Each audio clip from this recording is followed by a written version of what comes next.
Pakura wanere chumbo we constituency ya South Mogirango Silvanus Osoro lituko liegoro somogoroba oigoro ni wanyatiko baba kumirana ase engayaye omokonyi bw'umugavana we Kaunti ya Kisii Daktari Robert Monda ase kirenga giyoko manyangana rai agendrete anene ase chinchira echokone kiabuna amagendrime Kaunti ya Kisii anyale kobaga wikirana gatia baraya wanyatiko baba wikirana ase omoyiga oyonomane senator we Kaunti ya Kisii Richard Onyonga na boigomo women rep we Kaunti ya Kisii Doris Donyatoto gati yabo anene omochumbe we constituency ya Nyalibali Masaba Dr. Mandu kutonyorango aliagendrete anene ase enga yaye omokonyi bw'umugavana me Kaunti ya Kisii Dr. Monda.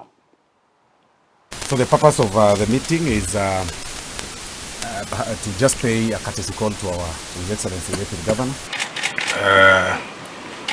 Our county's development program, both present or those that are active or ongoing, the future programs by the county government. Kwa hivyo tumetembelea naibu governor because it was very easy to get him.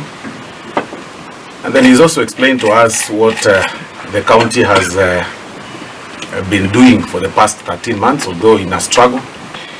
He raised the issue with the new development ambayo mmejua sasa hivi, where the control of budget alipeana a kind of a precondition for the further disbursement of the funds to the county government.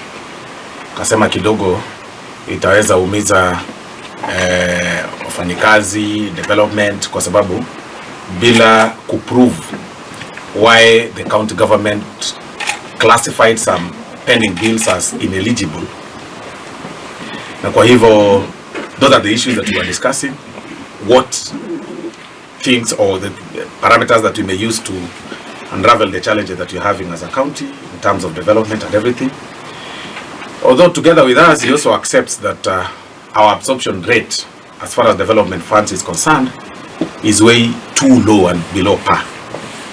And committed that he will continue engaging the governor as the head of the county kusukuma na kuangalia kama mahali wamekwama kidogo wanaweza rekebisha so that development irudi ifanyike hapa Kisii. For 13 months hakuna kitu imetendeka. Zile kidogo tu na deputy governor amekubali, lakini amesema wanaendelea kuengage. Ona ile kidogo makosa mahali pengine iko ama further engagement that is supposed to be done ifanywe na viongozi wote waje pamoja ndio tuweze ku toa hayo hizo challenges so that development ionekane Kisii. Ya mwisho pia tumeengage ni maneno ya MCS. Wengi wametolewa kwa committees wakiuliza maswali tu ambayo sisi tumeuliza.